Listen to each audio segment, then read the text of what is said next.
Indonesia memiliki lebih dari 108 km garis pantai.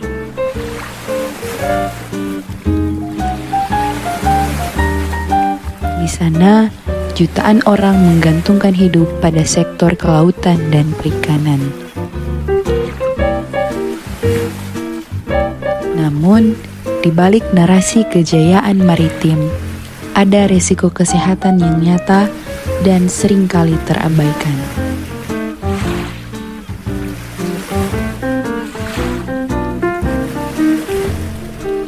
Pekerja pesisir, mulai dari nelayan tangkap, pembudidaya, hingga buruh pengolahan ikan, bekerja di lingkungan yang ekstrim.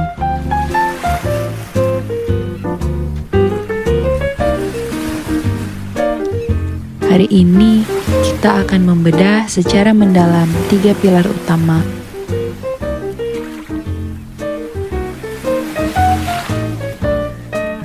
yaitu kesehatan nelayan, penyakit akibat kerja, dan kecelakaan kerja di wilayah pesisir.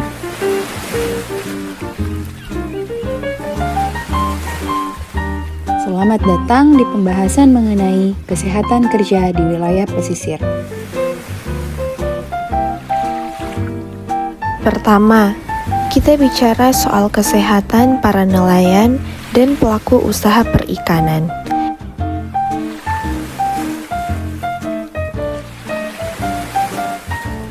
Apa yang membuat mereka unik? Mereka terpapar pada faktor fisik lingkungan yang tidak biasa. Matahari di laut terbuka memiliki indeks UV yang sangat tinggi.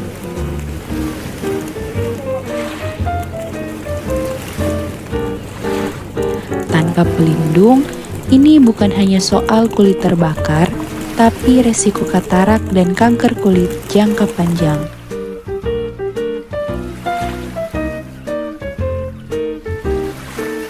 Bekerja di bawah terik matahari memicu dehidrasi yang berat. Jika dibiarkan akan merusak fungsi ginjal.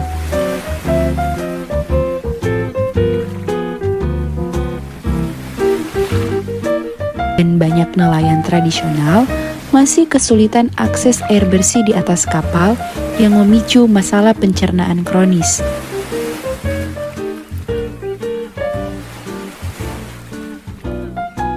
Bagi pelaku usaha di darat, seperti pedagang ikan, mereka terpapar lingkungan yang lembab dan berbau menyengat secara konstan.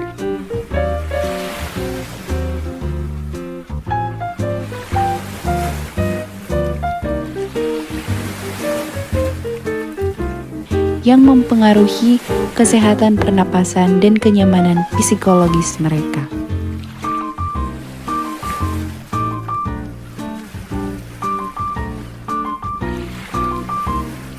Penyakit akibat kerja atau PAK adalah gangguan kesehatan yang muncul karena paparan bahaya di tempat kerja. Dermatosis maritim, paparan air laut yang asin dan lendir ikan secara terus-menerus menyebabkan iritasi kulit kronis dan infeksi jamur yang sulit sembuh.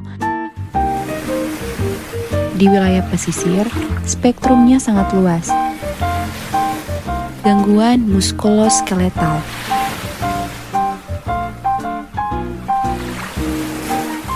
hampir 70% nelayan mengeluh nyeri punggung bawah atau low back pain.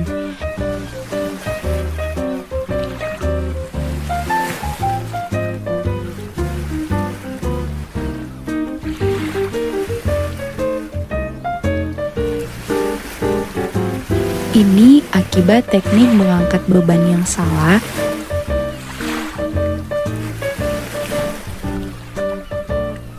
saat memindahkan keranjang ikan atau menarik jaring manual. Noise-induced hearing loss. Mesin kapal motor seringkali tidak memiliki peredam. Paparan bising selama berjam-jam setiap hari menyebabkan penurunan pendengaran permanen secara perlahan. Penyakit dekompresi. khusus bagi penyelam tradisional yang mencari teripang atau mutiara tanpa alat memadai.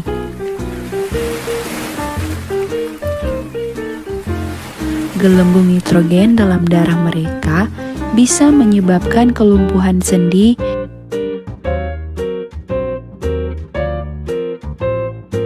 hingga kematian jika tidak ditangani di tabung hiperbarik.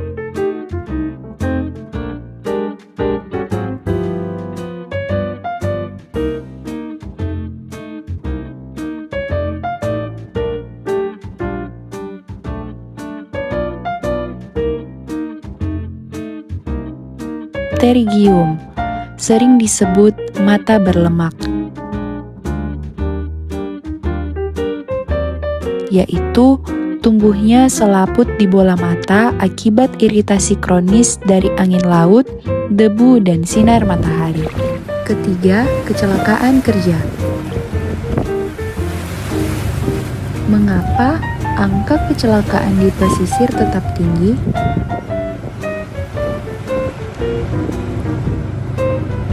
Jawabannya adalah faktor alam yang tidak terduga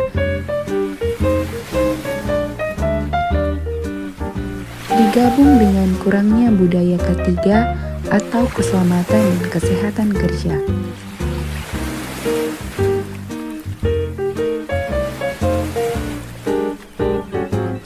Yang pertama, ada bahaya mekanik.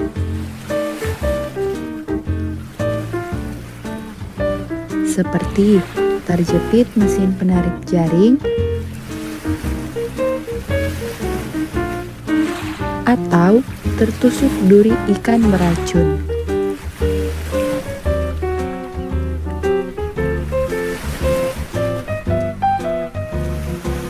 Ada juga bahaya lingkungan seperti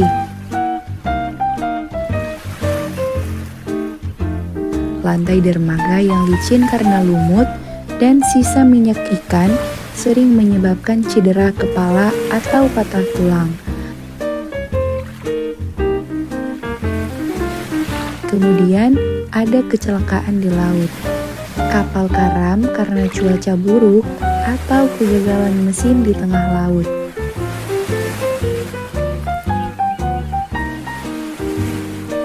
Mitigasi bukan sekedar formalitas. Penggunaan pelampung, pemahaman navigasi melalui radio, dan ketersediaan kotak P3K di setiap kapal adalah standar minimal yang harus dipenuhi.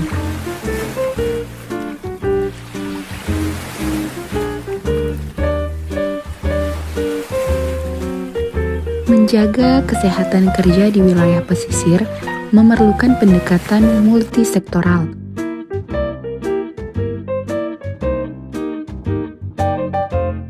Kita butuh edukasi bagi para nelayan, kebijakan perlindungan dari pemerintah, dan kesadaran diri untuk menerapkan pola hidup sehat di lingkungan kerja.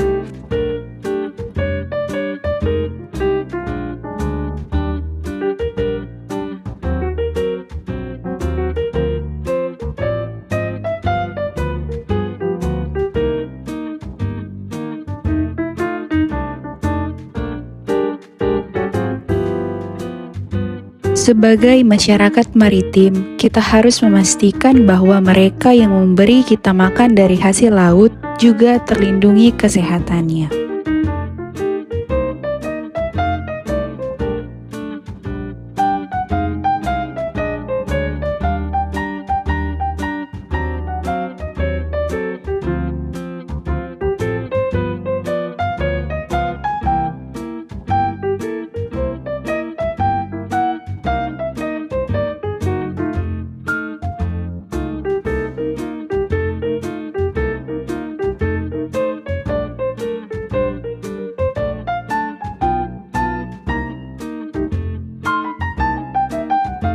Laut adalah sumber kehidupan, namun kesehatan adalah kemudi utamanya. Mari jaga kesehatan agar bisa terus melaut dengan aman dan pulang dengan tenang. Nelayan sehat kuat, Indonesia hebat.